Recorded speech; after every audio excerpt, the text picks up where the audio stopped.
What's up? What's up? What's up, y'all? It's your girl Candy J, your favorite premarital marital counselor. Seven principles of making marriage work. Gottman leader, certified clinical sexologist, marriage boot camp coach, mocha marriage facilitator, wedding officiant, sex educator, and bedroom candy consultant. Right. So that's just a few things that I do, guys. So listen, we've been talking about infidelity all month long. And I know it's kind of weird to talk about that in the month of love, but you know what?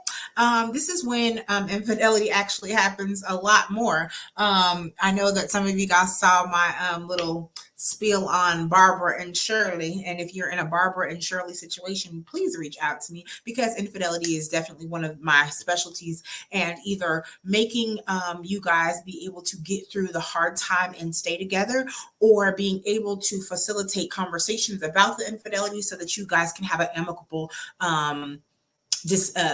separation, right? So, guys, so we've been talking about the do's and the don'ts while you're having a conversation about infidelity, right? And so, here are a few things, right? It's just a few things to avoid, right? So, if you are the person that has been cheated on, number one in the conversation when you are approaching this conversation, right? Don't look for all or nothing answers, okay? From your partner. There are going to be gray areas, okay? Don't say that your partner never loved you because it's probably not true. 99% not true. You can be deeply in love with someone and you can hurt someone at the same time. So just keep that in mind. Not everybody is cheating because they don't love you anymore, and that's a very prevalent misconception that people have.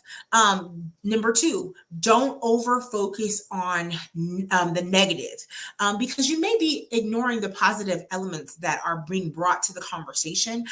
Not everything should be through a negative lens. So I know it's hard when your emotions are flooded and you're like, there's nothing that's good is going to come out of this conversation. If you go into it with a positive mindset that you are either trying to work it out or you're trying to get to the bottom of everything, then you go in with a clear head. Okay, so just don't always focus on the negative. Okay, don't use should as a way of discussing the affair. Ooh wee, because guys, this takes you from being an equal partner to parenting style of a conversation, and you want to try to maintain an equal emotional power, right? So you don't want to say you should have done this and you should have done that and you should love should have brought you home last night. Okay, remember that Tony Braxton song? If you don't know it, go look it up. But we tend to do that. You should have done this, you should have done that. Nope. Let's just try to stay on an equal emotional playing field. We are equals in this partnership, and we're going to take accountability for the things that I've done. I'm going to take accountability for the things you've done. But right. Okay. Number 4. Don't talk while being flooded. If you don't know what being flooded is, I have a video out there on my TikTok, on my Facebook, on my Instagram. It is talking about being flooded. Flooding is when you're overwhelmed with strong emotion. It's a physiological thing, right? Sometimes your head is hurting, your heart is beating fast, your pulse is going up, right? And you feel like you're gonna punch somebody in the wall, punch somebody into a wall.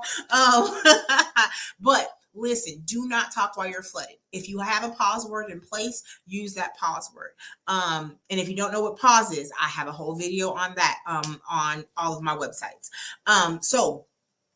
Being flooded is a stress response, and it takes about 10 to 20 minutes for that to kind of subside and you to be able to think rationally. And you want to take out the time to know what self-soothes yourself. Okay, so you don't say things that you don't mean. That's when you usually say things that you don't mean. When you are flooded, oh, you this, you that, calling people out of their names. You do things out of anger, and that's not what you want to do in this conversation. Okay, so these are all the don'ts for the person that has been cheated on, right?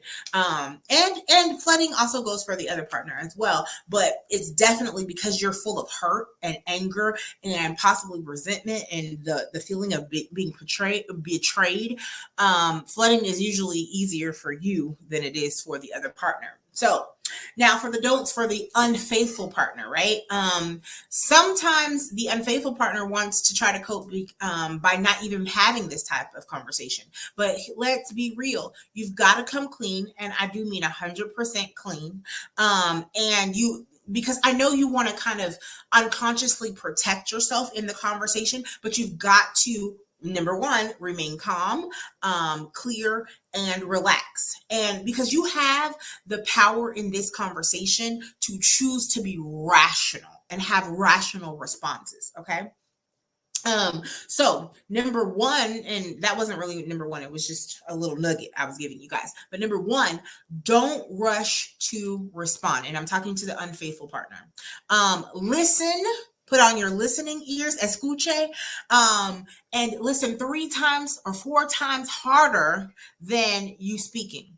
Okay. When that person has gotten the things that they need to get out calmly, right? You want to calmly ask clarifying questions. Okay. Don't start to try to explain your side so much. Just ask clarifying questions. You know, what would you like to know about this situation? Right. Number 2, don't present yourself as the victim. Okay. It's very, very tempting. Even if you have complaints about the relationship, avoid presenting those things, as reasons for the affair. Why? Because now you are making the other person feel bad, right? And you are blaming your partner, and this will kind of sidestep the issue. You don't justify. Please don't justify. Just give your reasons. Do not blame that other person. Just tell the reasons why you did what you did. Okay. Number 3, don't portray yourself as helpless. Okay. Take responsibility. Don't deflect. Okay. Don't ask me, what do you want me to do to make it up to you? Okay. I've heard that a million times sitting in one of my counseling sessions. What do you want me to do to make it up to you? And that's even the woman or the man asking that question. Nope, don't do that. Just take responsibilities for your actions. Don't act helpless. Don't act clueless.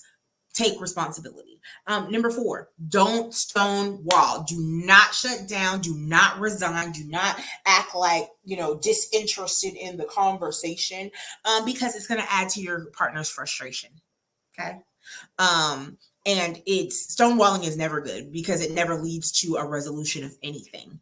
It pretty much makes the other person feel very hurt and unheard, and it doesn't help you at all, And if you need to take a pause, do not handle your partner, right? This is number 5, actually. Don't handle your partner. You are not Olivia Pope. Okay. You are not Annalise Keating. You are their partner. So don't handle your partner. If you're ready for the conversation to be over with and you need a break, and this goes for both partners.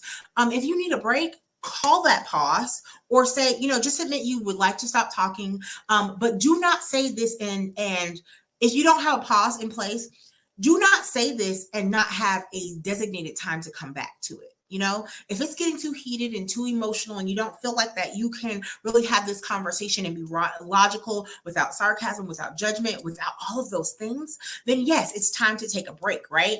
But in that break, when are we coming back to talk about it? Is this a couple of days from now, in this particular type of situation? Because pause is never for over 24 hours. But if you want to, with this infidelity conversation, if you want to take a longer break than that, right? You can take a couple of days. You can take a whole week to revisit this particular conversation, because this is an ongoing thing that is leading to either your healing or having an amicable breakup. Okay. So I did not want to be before you long. The key here is don't be disingenuous in these conversations. Be authentic. And I'll have more tips for you later on this week, guys. But we've been talking about the don'ts of having a conversation after infidelity. So what do I need you to do? I need you to like, ring that bell, hit maybe hashtag Candy, you hit me right on the nail, hashtag cheated on, hashtag working it out, hashtag whatever you want to be. But I will see you guys in the post. Thanks for listening, guys.